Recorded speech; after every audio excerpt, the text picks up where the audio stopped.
Boa noite, gente. Que bom que vocês estão juntos aqui para a gente poder ter mais um tempo aqui de reflexão, um tempo de ouvir a voz de Deus. Espero que Jesus fale contigo hoje. Quero conversar com vocês sobre algo que sempre fala no meu coração, um tema que eu acho que é um dos grandes desafios da nossa vida. E hoje nós vamos falar sobre como viver na dependência de Deus.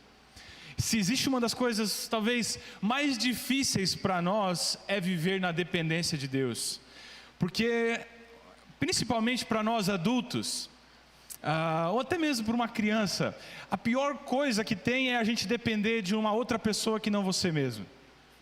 Não é assim? Já parou para pensar naquele dia que você dependeu daquele seu colega de sala para poder fazer trabalho em grupo? Vocês lembram disso? Alguns de vocês? Trabalho em grupo na escola? Eu lembro de uma vez que eu tinha um amigo assim, né? Um colega. E aí eu cobrava o camarada, a professora deu 3 meses. Gente, a professora era muito boazinha. 3 meses para fazer um trabalho da escola. E aí 3 meses eu fiquei cobrando o cara. Meu, cadê o trabalho? Pô, cadê o trabalho? Pô, cadê a sua parte? Cadê a sua parte? Cadê aquilo que a gente combinou? 3 meses. Resumindo, chegou no dia, ele não entregou. Eu fiz a parte dele. E aí ele chegou na hora e falou assim: ei, meu, você não vai colocar o meu nome junto com o seu? Eu falei: mas de jeito nenhum. Aí ele chegou para a professora e falou assim: professor, ele não quer colocar o meu nome junto no trabalho dele. Aí a professora falou assim, aí vocês julgam se isso é certo ou não. Ele falou: bom, ele não fez o trabalho? Não. Quem fez foi você? Foi. Então eu vou dar meio ponto para você, quer dizer, metade da pontuação, e para você nada. Eu falei: mas por que eu também não recebo 100% da nota? Eu tenho que receber metade da nota dele. Porque o trabalho era em grupo e você fez sozinho. O problema é teu. E aí ela me deu a metade da nota e ele ficou com metade de 0. Então a metade de 0 é 0. Ele ficou com nada e eu fiquei com a nota 5. E aquele dia eu peguei uma raiva daquela professora, peguei uma raiva do camarada. E aí eu falei: uau, como é difícil depender de alguém. Depender de uma outra pessoa é algo muito complexo. E aí a gente vai crescendo, a gente vai amadurecendo, a gente vai olhando para a Bíblia e a gente vê textos como você tem que depender de Deus, e a gente não consegue, até entende, mas não consegue se entregar de forma total, porque a gente sempre acha que depender de alguém é estar sempre um passo atrás. Depender de alguém é sempre está em segundo, não em o primeiro, no controle diante do absoluto poder da minha vida de tomar decisões. Faz sentido isso? Então a pergunta de hoje é: como viver na dependência de Deus? E eu quero que vocês abram comigo lá em Tiago, capítulo 4, versículo de 13 a 17.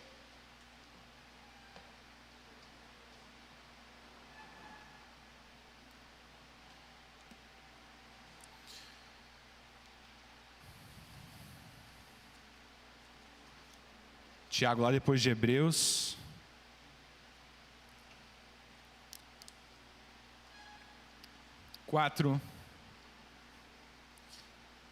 Eu vou ler do 13 ao 17, mas você pode deixar sua Bíblia aberta que a gente vai conversar um pouco mais aí em cima disso. E diz assim: ouçam agora, vocês que dizem: hoje ou amanhã iremos para esta ou para aquela cidade, passaremos um ano ali, faremos negócios e ganharemos muito dinheiro. Vocês não sabem o que acontecerá amanhã. O que é a sua vida? Vocês são como a neblina que aparece por um pouco de tempo e depois se dissipa.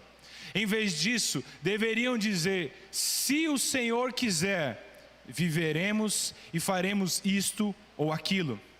Agora, porém, vocês se vangloriam das suas pretensões do futuro. Toda vanglória como esta é maligna. Portanto, pensem nisso que vou lhe dizer. Quem sabe o que deve fazer o bem e não o faz, comete pecado. Lendo de novo com vocês o versículo 13.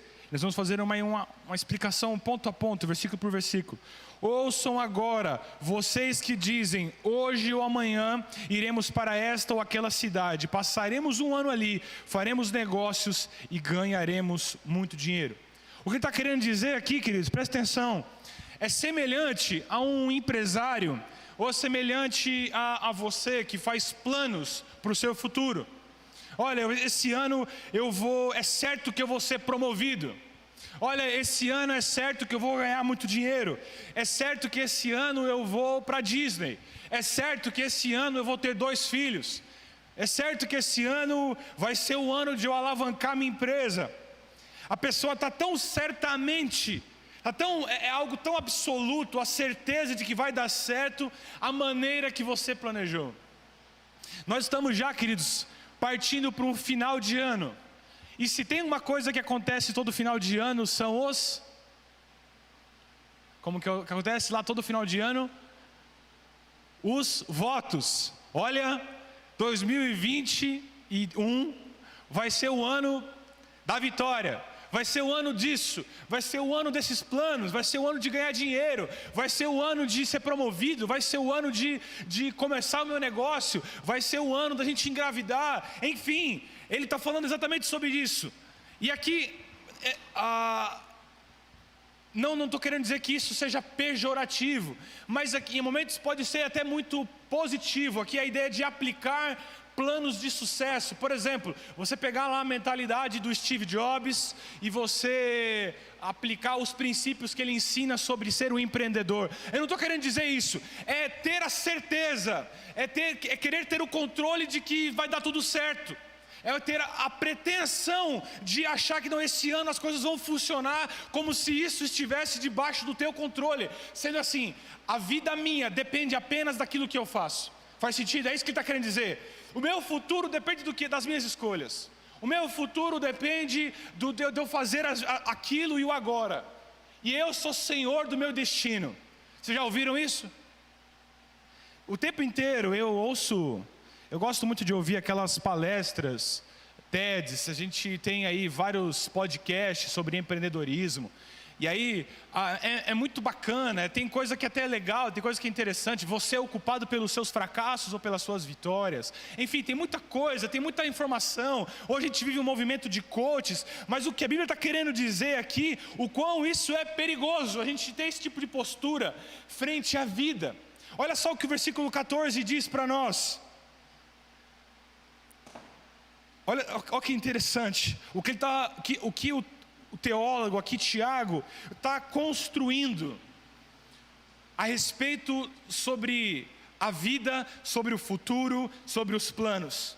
A frase aí vem como um versículo de descontrole sobre o controle. Vocês nem sabem o que acontecerá amanhã. Queridos, presta atenção nisso daqui. Esse versículo e a Bíblia o tempo inteiro prega um descontrole sobre o controle. A Bíblia, presta atenção no que eu estou falando, a Bíblia inteira prega um descontrole sobre o controle. O tempo inteiro nós tentamos controlar as coisas, sim ou não? A gente tenta controlar como os nossos filhos devem ser. A gente tenta controlar como as nossas contas de casa devem ser. A gente tenta controlar como até o nosso marido, a nossa esposa deve ser, como o que o outro tem que fazer, com o que o outro tenta gastar, o que o outro vai fazer amanhã. A gente tenta controlar onde a gente vai passar as férias do ano que vem. A gente tenta planejar o nosso futuro. A gente tenta planejar, por exemplo, o avanço do nosso negócio. A gente planeja ter 1, 2, 3 filhos. O tempo inteiro nós estamos planejando e algumas vezes já contando com o ovo da galinha, como a gente diz aí na linguagem popular. Só que o texto vem e tira todo o nosso chão, porque ele diz, vocês nem sabem o que acontece amanhã. O que a Bíblia está dizendo é, você não controla porcaria nenhuma. Bonito, você pode fazer planos, mas você não controla nada. A vida, nesse sentido, não tem controle. A vida escapa do nosso controle. Anota isso, a vida escapa do nosso controle. Eu já falei isso daqui. Quem de nós planejou um ano como o de 2020? Nenhum de nós. Quem de nós aqui, no nosso planejamento familiar, tinha uma pandemia? Alguém? Eu creio que não. Quem de nós aqui pensou que a gente estaria hoje aqui nesse auditório com número reduzido usando máscaras? Porque a gente não pode se dar o luxo disso. Inclusive essa semana, a gente orou aqui sobre isso. Eu soube de pelo menos umas 10 a 12 pessoas da nossa igreja que tiveram contato ou estão com Covid. Não estão aqui, estão de quarentena em casa. Gente querida, gente próxima, está lidando na família. Gente que perdeu gente aqui na família. Gente que passou por isso. Gente que perdeu emprego, fugiu, escapou. Vocês estão entendendo onde eu estou querendo levar aqui? Não tem como controlar a vida. A vida escapa pelas nossas mãos. E aqui a Bíblia não só apenas constrói como é incerto, só que a Bíblia também ela diz como é a vida. E olha só como é interessante essa pergunta. O que é a sua vida? O texto aqui diz para nós, como é a vida? Obrigado. Aí o próprio escritor Tiago nos diz: vocês são como a neblina que aparece por um pouco de tempo e depois se dissipa. Queridos, a nossa vida é curta, breve e com tempo contado. A vida é breve, curta, tem hora marcada para acabar. É como a neblina, ela aparece e logo vai. E tem gente, olha só, tem gente que vive com a ilusão de estar com as rédeas da vida na mão, com o controle da vida na mão. Estão absolutamente, e olha só, não é só pensam que tem as rédeas da vida na mão, acham que estão absolutamente certas em relação a isso e acham que vão alcançar aquilo que almejam, com 100% de certeza. Agora presta atenção nisso, a gente vive num mundo incerto, a gente vive num mundo que a gente não controla, a nossa vida é curta, breve. Aí a pergunta é: o que eu estou fazendo aqui então? Ou o que esse o pastor, em vez de estar me animando, está acabando com o meu domingo, está acabando com os meus planos, está acabando com os meus sonhos. Agora, presta atenção nisso aqui. Agora imagina você saber disso, ter noção de que o mundo você não controla, é incerto, instável, sem a revelação do Evangelho agora. Agora imagina tudo isso sem Deus ainda. É assim que as pessoas vivem, ao acaso, ao caos. E é por isso, queridos, que nós vivemos esse tempo de pandemia, um tempo de crise mental, gente surtando, gente tendo crise de ansiedade, gente pirando, gente tendo ataque de pânico, gente tendo síndrome de pânico o tempo inteiro, gente voltando a ter sinais de depressão, porque viver nesse mundo de incertezas, diante de problemas reais, é loucura. E sem Deus, é mais profundo ainda isso, é mais duro. Então, queridos, presta atenção nisso daqui que eu vou te dizer. Depender de Deus, às vezes eu vejo algumas mensagens que é sempre transparecendo como se fosse um sacrifício depender de Deus. Olha como é difícil depender de Deus. Mas eu posso dizer um negócio, eu quero mudar essa tua mentalidade hoje. Depender de Deus, então não é um terrível castigo para nós. Depender de Deus em um mundo instável e cheio de incertezas é um presente. Depender então de um ser que tem todo o controle nas mãos, depender de um ser que é poderoso, que é fiel, que se afeiçoou por mim e por você, que chama você e eu de a garota dos seus olhos. Como é bom poder depender de um ser como esse no período e no mundo como nós vivemos. É privilégio poder dizer: Deus, está aqui, os meus planos eu entrego nas tuas mãos. Não deveria ser um castigo para nós. Poxa, eu tenho que depender daquilo que Deus tem para mim. Depender de Deus, nesse sentido, para nós, no mundo que nós vivemos, deve ser motivo de alegria, de orgulho. Deus, eu dependo do Senhor. É a melhor coisa que você pode dizer para você mesmo.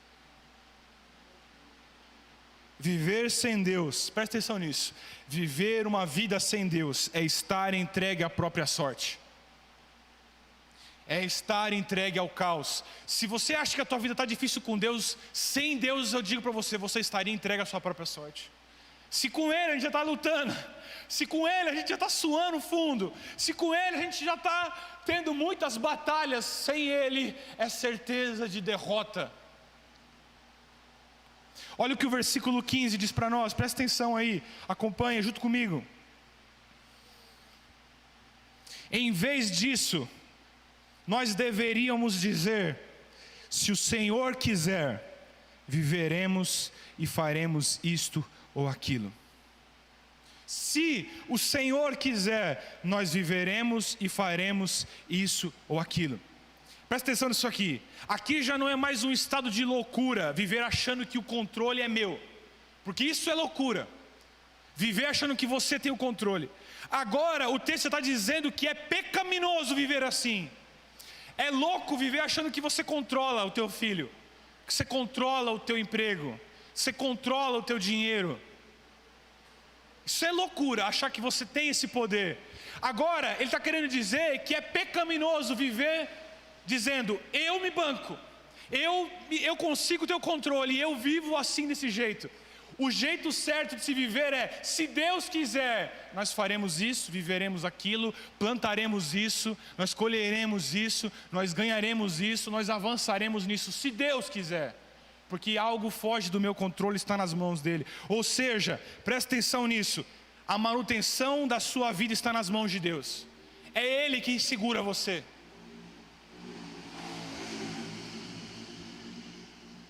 Essa semana eu estava conversando com uma pessoa e ela estava contando as peripécias que ela fez na infância. E eu estava contando as minhas, as coisas que eu fiz. E gente, eu estava fazendo um cálculo com essa pessoa, que eu me lembre, fora as coisas que eu não me lembro, era para eu já ter morrido umas 10, 15 vezes já. É com acidente, é com bicicleta capotada, é com doença, é com problema, é o lugar que eu estava. De umas 10 a umas 15 vezes que era para eu ter morrido. Das coisas que usei, dos lugares que frequentei. Não era isso, é o que eu consigo me lembrar. Queridos, o texto está querendo dizer que aquele que mantém a minha e a sua vida é Deus. Se você está aí respirando e está aqui nessa noite, só tem um porquê, é Deus.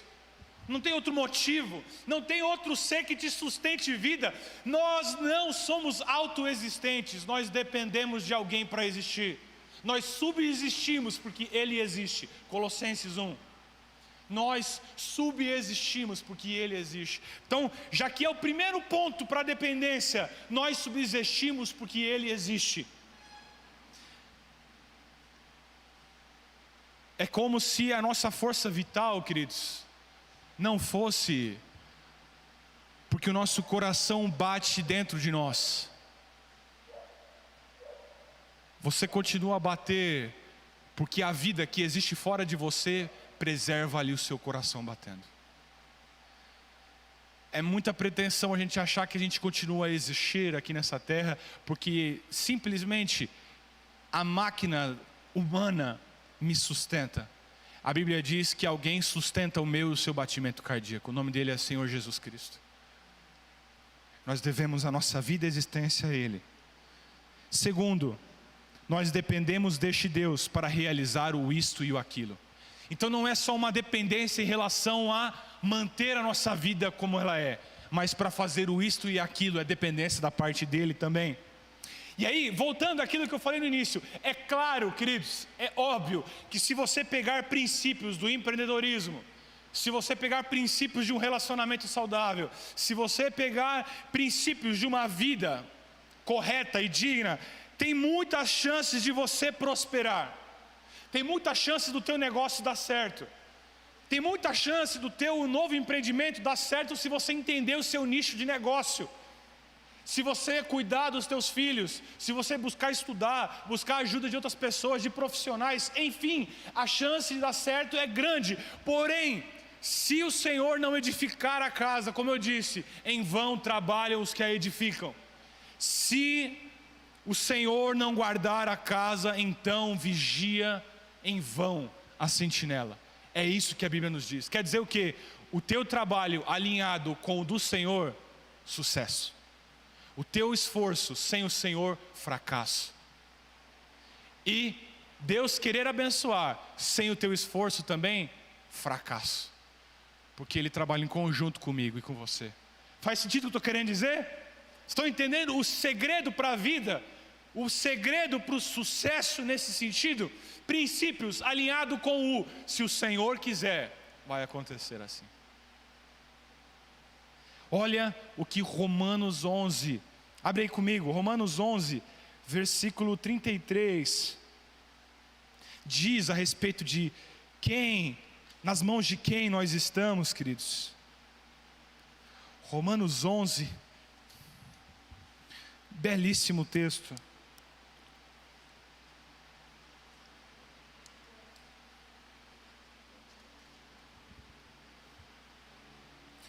Queria que você ouvisse isso aqui e visse a profundidade desse texto e nas mãos de quem que eu e você nós estamos.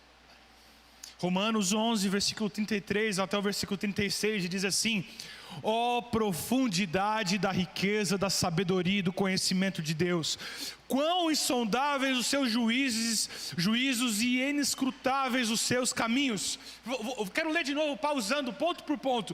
Ó profundidade da riqueza, da sabedoria e do conhecimento de nosso Deus. Queridos, presta atenção nisso. Esse negócio de igreja aqui, que eu posso dizer, eu sou o pastor dessa igreja, e aí eu posso encarar isso daqui como um ministério, ou posso encarar isso daqui como a minha profissão. Se eu encarar isso aqui como a minha profissão, eu posso pegar técnicas de oratória, técnicas de administração, pegar as igrejas grandes que deram certo e aplicar aqui puramente o modelo de negócio. E aí talvez eu ganhe dinheiro e essa igreja estivesse cheia, inundada, abarrotada de gente. Mas o lance aqui não é esse, não é eu aplicar meramente técnicas. O lance desse negócio aqui é confiar no conhecimento e na profunda sabedoria da parte de Deus, e não no meu conhecimento e na minha riqueza de sabedoria. Vocês estão entendendo a diferença? Eu confio na sabedoria e na riqueza da profundidade do nosso Deus, e eu entrego isso nas mãos dele e confio, e quem faz crescer, quem faz ele edificar é o próprio Deus, não sou eu, não é o meu esforço. Na tua vida também é a mesma coisa. A gente quer que o nosso filho seja de um jeito, a gente quer que o nosso negócio seja de um jeito, a gente quer que a nossa relação seja de um jeito. Comece a confiar não naquilo do teu esforço, comece a confiar na profunda riqueza da sabedoria do nosso Deus e no conhecimento dele. Comece a aplicar isso. Quão insondáveis são os seus juízos, não dá para a gente nem mensurar a profundidade, e inescrutáveis os seus caminhos, quão vastos são os caminhos de Deus. Queridos, eu tenho aprendido isso a minha vida toda. Os meus caminhos, na maioria das vezes, não são os caminhos de Deus, e não é porque eu estou sempre em oposição à vontade deles, é porque são inescrutáveis, são muitos, e são maravilhosos e mais excelentes do que os meus. Às vezes você quer guiar a sua vida por um caminho, Deus tem outros caminhos que são maravilhosos e mais perfeitos do que os teus. Quem conheceu a mente do Senhor, versículo 34, ou quem foi o seu conselheiro? A gente é ótimo em dar palpite para Deus. Nossa, como a gente é bom em dar palpite. Estou mentindo, irmãos? Presta atenção nisso aqui, a coisa mais fácil na vida é dar palpite. Nossa, como eu recebo palpite, queridos, aqui na igreja. Não, porque a igreja deve ser assim. Não, porque podia fazer essa cor. Não, porque podia fazer isso aqui. Não, se você fizesse isso aí, pastor, dá um monte de coisa. Não, se você fizesse assim, não. Pô, um exercício, vou te passar um exercício bom aí, pastor. Você que gosta de academia agora, tem um negócio muito bom. Tem um chazinho. Não, tem um negócio lá que a minha avó fazia para minha tia, para minha sobrinha. Ele sarava na hora. Até Covid sara isso aí, pastor. Pode tomar, que é um negócio bom demais. A gente o tempo inteiro tem sempre um chazinho na manga, não é assim, gente? Principalmente nós, sempre damos um jeitinho, sempre temos uma diquinha. Não, vai lá e incrementa mais isso aqui, coloca mais uma pitada de sal aí. A gente o tempo inteiro faz isso na vida dos outros, sem o outro pedir, e para Deus a gente faz isso o tempo inteiro. Pô, Deus, eu imagino que o Senhor deve estar um pouco ocupado aí em cima, porque só na China é 1 bilhão de pessoas, então o Senhor está com uma carga aí cheia. Então faz o seguinte, eu vou dar uma força para o Senhor. Eu vou fazer esse negócio aqui do meu jeito.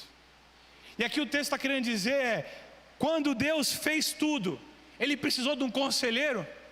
Ele precisou de um palpite? Ele precisou de uma forcinha sua? Aqui, olha, presta atenção nisso que eu vou dizer aqui, presta atenção. Deus não precisa de uma forcinha sua. Deus não precisa de um palpite seu. Deus não precisa de uma dica tua. Deus precisa que você seja obediente. Ele não precisa de dica tua. Não precisa de uma força. Ele sabe o que ele tem que fazer. É ele que tem que nos ensinar, não a gente, ele. Aqui o texto está sendo irônico. Quem foi o conselheiro de Deus? Se Paulo estivesse aqui, ele ia falar: vocês estão de brincadeira comigo. Ele ia escrever isso. Sério mesmo que vocês estão querendo fazer isso com Deus? Dá uma força. 35. Quem primeiro lhe deu para que ele o recompensasse? Quem deu? Quem presenteou a Deus primeiro? Ninguém. 36. Grava isso daqui, meu irmão. Pois dele, por ele e para ele são todas as coisas. A ele seja a glória para sempre. Amém. Quero ler de novo isso com você. Pois dele, por ele e para ele são todas as coisas. A ele seja a glória para todo sempre. Amém. Deus não precisa da minha e da sua ajuda. Quem precisa da ajuda dele somos nós. Pois dele, por ele e para ele são todas as coisas. Amém? Amém, irmão? Sujeite-se então a isso. Comece a se sujeitar à vontade de Deus, a essas verdades imutáveis que Ele tem para nós. Presta atenção nisso. Uma das histórias que mais marcam para mim a dependência da parte de Deus é a história de José. José do Egito. Quando ele é vendido pelos seus próprios irmãos aos mercadores, é levado para o Egito, se torna um escravo. De escravo, ele leva uma posição importante, vai para a prisão, e da prisão ele se torna vice-governador. E aí, quando os irmãos dele chegam lá diante dele, eles dizem: você foi fruto do acaso? Não. Nós que te colocamos nessa situação? Não. O que José responde? Não foram vocês que me trouxeram para cá, mas sim o Senhor.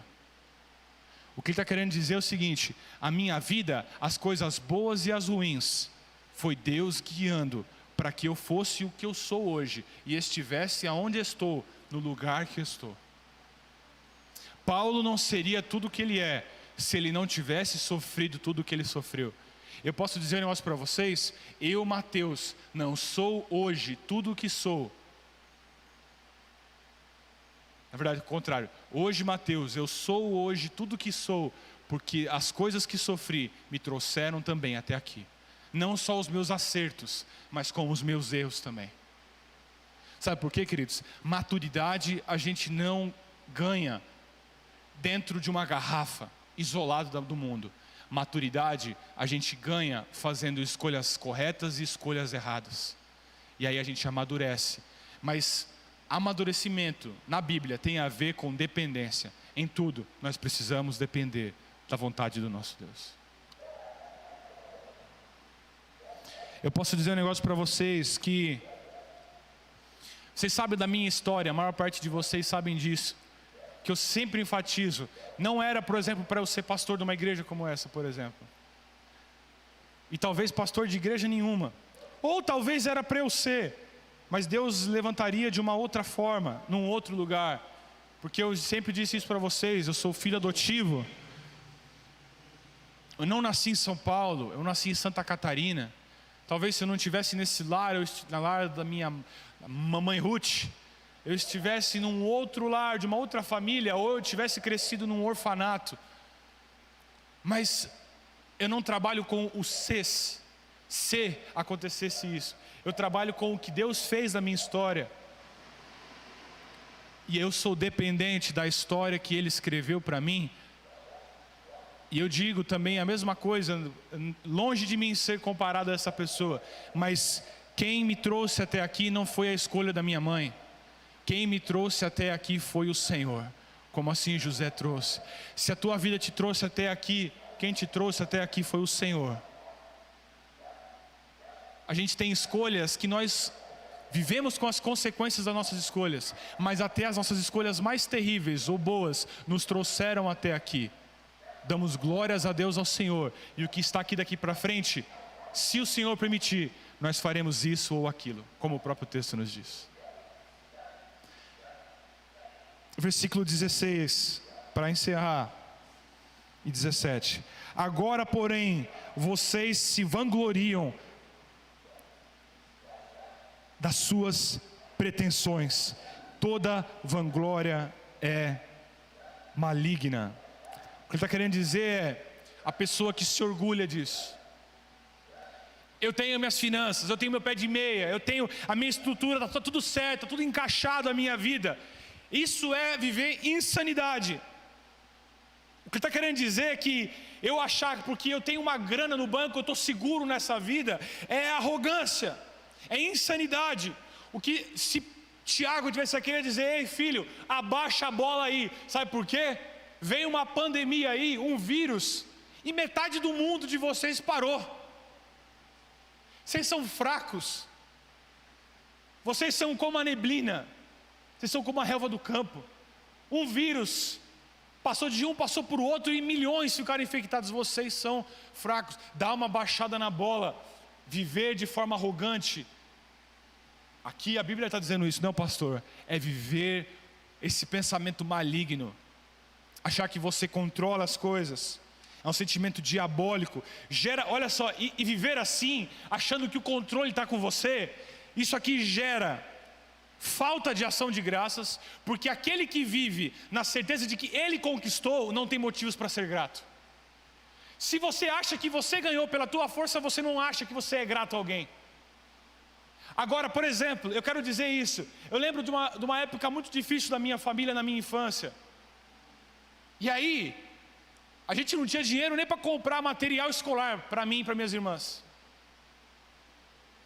E aí eu lembro de uma irmãzinha da igreja que comprou durante anos o meu material escolar. E não dava caderno mole não, filho, dava capa dura para mim.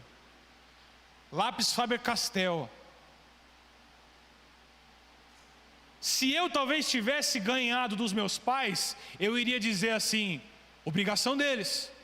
São os meus pais, tinha que dar Faber-Castell, tinha que dar caderno capa dura. Mas como não foi os meus pais, é alguém de fora, que nem da minha família eu era grato. Porque eu sabia que não era mérito meu, mas era gratidão, porque alguém fez isso por mim. Quando eu acho que eu conquistei, eu não sou grato. Quando fazem por mim, aí gratidão tem no meu coração. Viver a certeza de controle, porque você tem grana, porque você tem um título, porque você trabalha numa empresa top, porque você é engenheiro civil, porque você é o fulano de tal. Isso é viver de forma maligna. Isso gera falta de gratidão e mais, nos leva a um despreparo para a vida. Viver achando que eu tenho controle é um despreparo para a vida. Quer um exemplo clássico disso? Quando eu era jovem, minha mãe falava assim: Mateus, hoje vai chover, leva o seu guarda-chuva. Essa minha mãe quer me ensinar. Eu com 15 anos, já sei muita coisa da vida. Vai dizer que vai chover. Olhei para o céu, céu limpo. Quando deu meio-dia, cai aquela tempestade. Sabe por quê? Porque eu acho que eu tinha o controle. Nada, eu olhei para o céu, nada. Mas aí eu falo assim: como, pai? Uma senhora de 40 e poucos anos de idade tem a previsão da chuva por telepatia. Isso, fazendo uma comparação com a questão da segurança, a gente acha que porque a gente tem dinheiro, tem uma formação, tem um emprego bom, a gente fala: eu estou seguro. Esse negócio não vai atingir a minha casa não. Isso gera um despreparo para a vida. Sabe por quê? A Bíblia fala sobre vigiar e orar, porque os tempos são maus. Quando a gente acha que está tudo pronto, está tudo sob controle, é um despreparo para a vida. A gente tem que ensinar os nossos filhos a gente está preparado para ter abundância e para ter também nas faltas. A gente está hoje em dia mimando muitas vezes a nossa próxima geração. Tem adolescente com 18 anos de idade, acha que com 22 anos ele vai ter tudo e até mais do que o pai dele conquistou. E aí isso passa também por nós, pais. Temos que mostrar para essa geração que o mundo não é como a gente acha que é, e o mundo nem sempre faz as coisas que a gente pensa. Eu lembro de um moleque, um estagiário no Banco Santander, eu era amigo do diretor do cara. E aí o diretor mandou, ele falou assim, olha, fulano de tal, ele estava na mídia lá, no auditório, ele ia passar os slides da apresentação do diretor da área, o diretor virou e falou assim, ei fulano, sobe lá agora e vai buscar o pendrive para mim. E ele vira para o diretor do banco, você acha que eu estou fazendo economia na PUC para buscar pendrive? Aí, esse moleque não está falando assim comigo, né? Eu falei, como é que é? Você acha que eu estou estudando economia na PUC? Meu pai está pagando 3, 4 mil reais para eu poder buscar pendrive para você. Aí eu falei assim, então fica tranquilo, você não precisa buscar o pendrive, pode passar no RH lá que você está demitido. Aí meu pai vai me bancar mesmo. E a gente acha que às vezes a vida é assim. A gente é meio rebelde, age de forma, eu me banco. A gente age com soberba. Eu não preciso desse relacionamento, eu não preciso dessa igreja, eu não preciso disso, eu não preciso daquilo. Mimados. A gente tem que estar preparado para os dias bons e para os dias maus também. 17, já encerrando isso. Portanto, pensem nisso. Quem sabe que deve fazer o bem e não faz, comete pecado. O que ele está querendo dizer é, nós que tivemos a nossa mente iluminada pelo Evangelho, a gente sabe o que é o certo, a gente tem que fazer o que é o certo. O que ele está querendo dizer é, enquanto vocês viviam na ignorância, quer dizer, enquanto vocês não tiveram esse encontro pessoal com Jesus, vocês pecavam pela ignorância. Agora, vocês que sabem o que é o certo, o jeito de viver a vida, que é na dependência e buscar fazer o bem e fazer aquilo que é justo, que é correto, andem nisso. Pois quem sabe o que é o bom e faz o errado, peca. Quem sabe o que tem que fazer e não faz, peca. Queridos, é natural da nossa vida a gente crescer, se relacionar, casar, sair da nossa casa, da casa dos nossos pais, a gente começar a construir a nossa família, ter filhos e depois ver os nossos filhos construindo a família deles e indo também para longe nesse sentido. E esse talvez seja um estado natural da nossa vida, mas na contramão da vida natural é o nosso relacionamento com Deus. Sabe por quê? Na medida em que no mundo natural é a gente se afastar dos nossos pais e a gente andar com as nossas próprias pernas, quando o assunto é dependência de Jesus, quanto mais andamos com Ele, mais nós devemos depender dEle e nos aproximar dEle. A gente sai de casa, começa a andar com nossos próprios pés, e aí a gente vê até o dia que os nossos filhos fazem a mesma coisa que a gente fez com os nossos pais. Mas com Deus cada dia que eu ando mais com Ele, cada dia mais eu dependo dEle, e cada dia mais próximo eu fico dEle. Jesus Cristo dependeu o tempo inteiro do Pai. Olha João, não precisa abrir, mas João 6, versículo 57. Da mesma forma como o Pai que vive me enviou, eu vivo por causa do Pai, eu sou dependente do Pai. Assim, aquele que se alimenta de mim, viverá por minha causa. Eu só vivo porque eu dependo do Pai. Isso é Jesus dizendo. Jesus provou disso. Queridos, presta atenção nisso. Talvez você nunca parou para pensar nisso. Jesus foi beber. E aí, desculpa aqui falar isso, é a coisa mais natural da vida humana. Jesus fez cocô nas calças. Você consegue imaginar que o Criador do universo teve que ter sido limpado por alguém? Pela sua mãe, pelo seu pai? Que Jesus teve a reunião de pais e mestres, e a professora tinha que chegar e falar assim, ele não para de fazer milagre. Dá um diazepam para esse menino, segura ele um pouco. Ele foi dependente para alguém colocar comida dentro de casa. Jesus dependeu do seu pai e da sua mãe para colocar pão na mesa.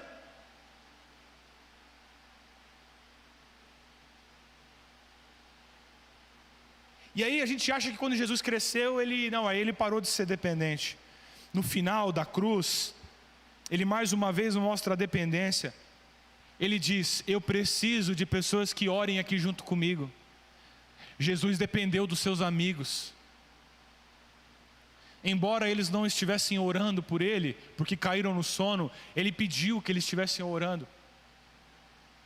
Jesus dependeu do Pai, porque os seus membros estavam perfurados, esticados, e ele estava incapaz de se mover.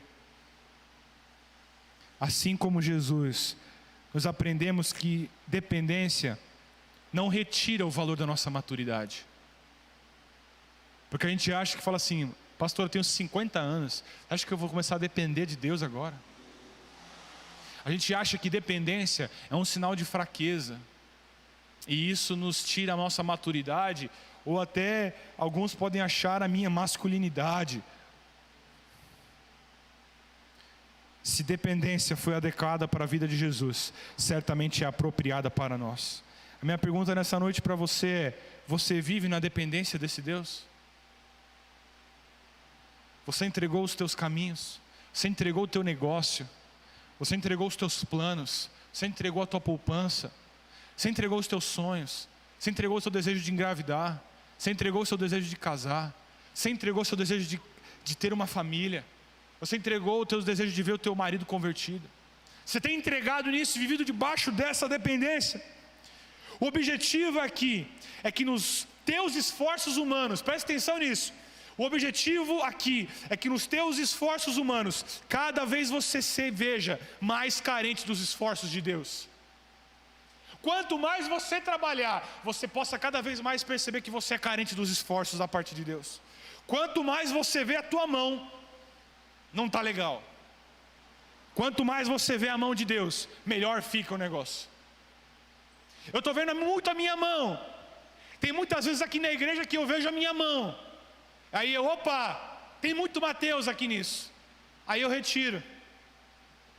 Aí quando eu tiro a minha mão, Deus vem e eu vejo a mão dele. Há um tempo atrás eu tinha ficado preocupado com as questões das finanças aqui da igreja. Aí sinal vermelho. Aí eu quero interferir. Aí eu falo: tem muito a minha mão, preciso confiar em Deus. Aí Deus vem e coloca a mão nele.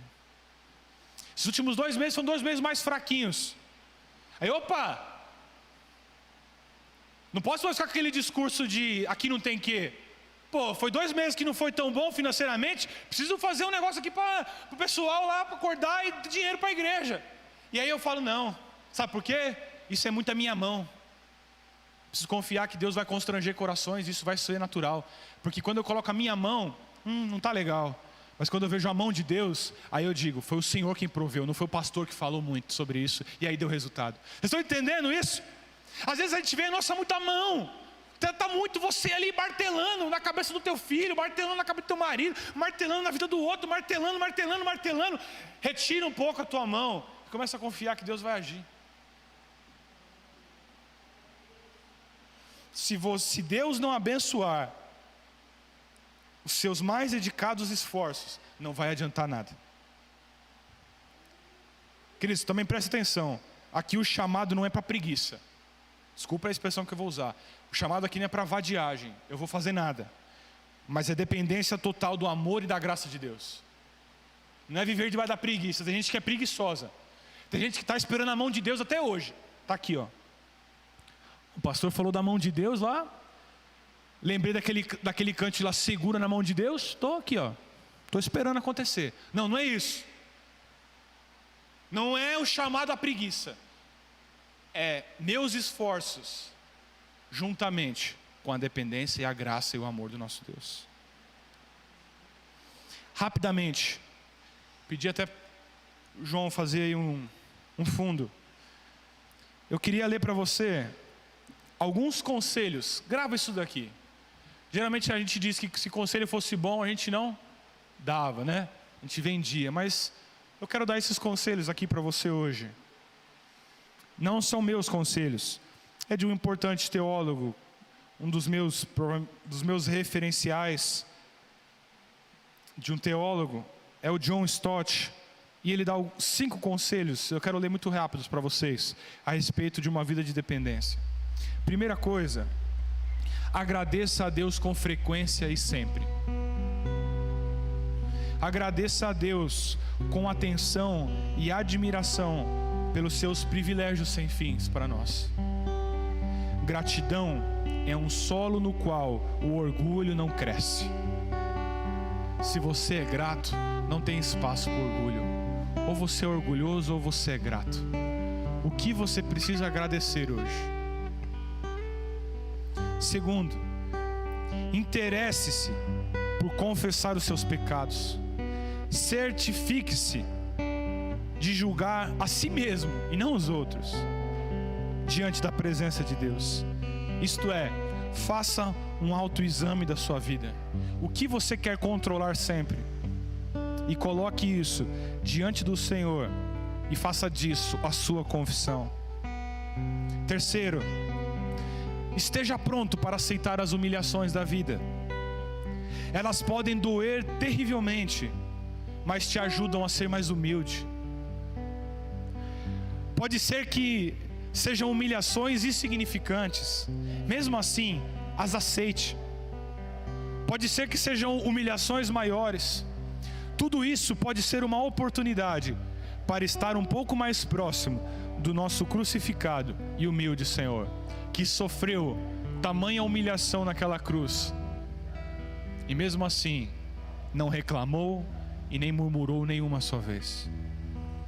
Às vezes o que a gente precisa é passar por uns perrengues, sendo bem claro aqui, aportuguesando a fala do John Stott. Às vezes a gente precisa passar por uns perrengues na vida para a gente aprender a ser mais humilde. Quarto, não se preocupe com o status. Só existe um status com o qual o nosso Senhor nos ordena nós estarmos preocupados. É o status de proximidade a Ele mesmo. Quinto, use o seu senso de humor. Ria das coisas. Ria dos absurdos da vida. Ria de si mesmo. Ria das coisas que às vezes você faz.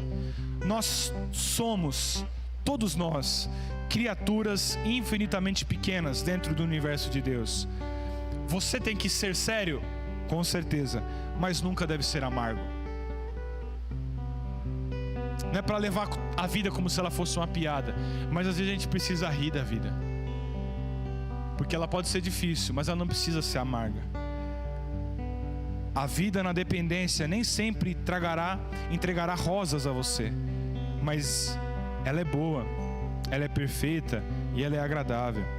Viva a vontade de Deus e vai desfrutar dos melhores anos da sua vida. Pense nisso, pois Deus é contigo. Vamos orar? E mais uma vez eu queria que eu sempre faço esse exercício de você falar com Deus, de agora você não ser interrompido por ninguém e nem distraído por nada aí que está ao seu redor.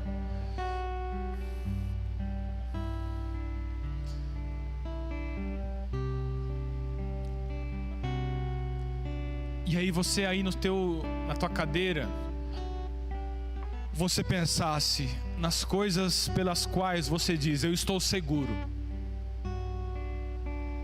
Eu estou seguro porque eu tenho dinheiro na conta. Eu estou seguro porque eu tenho uma família. Estou seguro porque eu tenho saúde. Estou seguro porque eu vou na comunidade Batista Vida. Estou seguro porque eu sou novo, sou ainda jovem, vou viver muito tempo. Sou seguro porque eu tenho uma carreira sólida. Sou seguro porque eu tenho um status.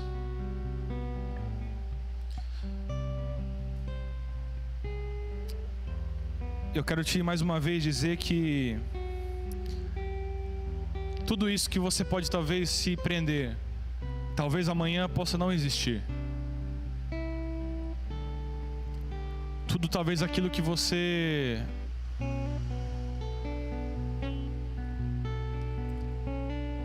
prende as tuas mãos e agarra com força, pode ser que seja levado um dia. Esse mundo é incerto. que hoje você saia daqui tendo que a certeza de que você está construindo a sua vida sobre a rocha. E nos dias que as tempestades vierem, elas vão vir. E nos dias que o vento forte soprar, e que às vezes a gente possa ter baixas, como nós tivemos gente que perdeu emprego, gente que perdeu familiar, gente que perdeu o pé de meia. Você não perder a esperança, porque você não depende das coisas. Você colocou a sua confiança no Senhor que fez os céus e a terra, porque tudo aqui é por Ele, para Ele e por Ele. E você hoje entendeu que mais uma vez você precisa repetir esse exercício de colocar todas as coisas nas mãos do nosso Deus, entregar tudo que você tem diante dele e dizer: Senhor Jesus, uns confiam em carros, outros em cavalos. Eu confio nisso, naquilo, mas hoje entendi que nós precisamos confiar no Senhor. Tu és o nosso refúgio, castelo forte. Tu és o nosso porto seguro. Tu és o nosso refúgio em meio às tempestades. Tu és o guarda que sela a cidade. Tu és o Senhor que edifica a construção. E é o Senhor que mantém as nossas vidas. E se hoje temos uma carreira, se temos uma família, se temos um negócio, se temos sonhos, é porque o Senhor tem nos zelado até aqui e tem nos permitido viver. Nós queremos depender do Senhor, e não como algo que é um dano para nós, mas é um privilégio poder depender do Senhor para tudo, porque tudo é para Ti, hoje e sempre. Senhor Deus, nós queremos Te dar glórias e honras.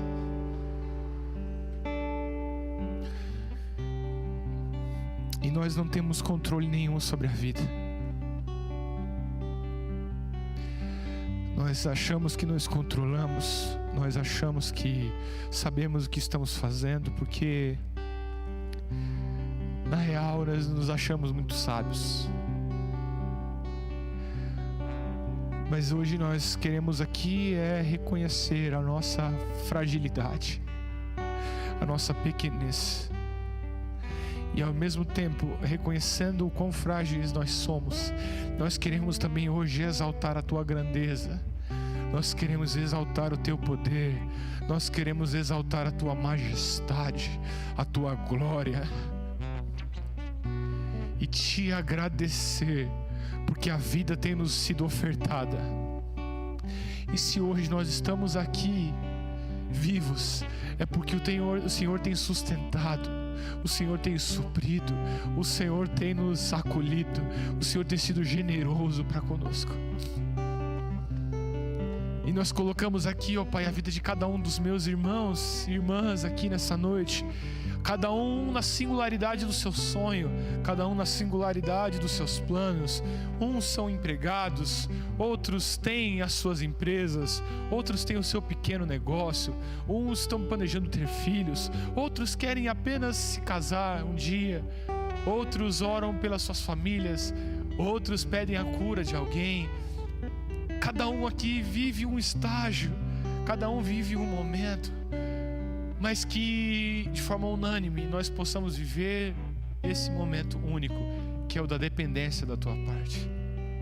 Não nos deixe ser achados na nossa vã sabedoria, nos nossos esforços e nas pretensas informações que nós vamos acumulando durante a vida. Tu sabes de toda coisa, as coisas, e em Ti habita toda a sabedoria e profundidade de riquezas do conhecimento. Que o Senhor esteja nos guiar até o fim, que que a Tua vontade esteja nas nossas vidas e que a dependência seja a marca não só das nossas vidas, como também dessa comunidade.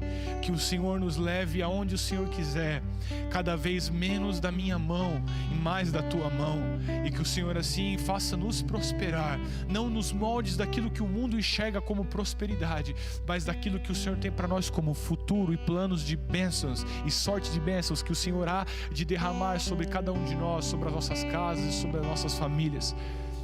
E que o amor de Deus Pai e a amizade com o Espírito Santo de Deus e todo o amor que nós vemos nas falas do Filho possam estar conosco e com a nossa igreja hoje e para todo sempre. Amém, e amém, e amém.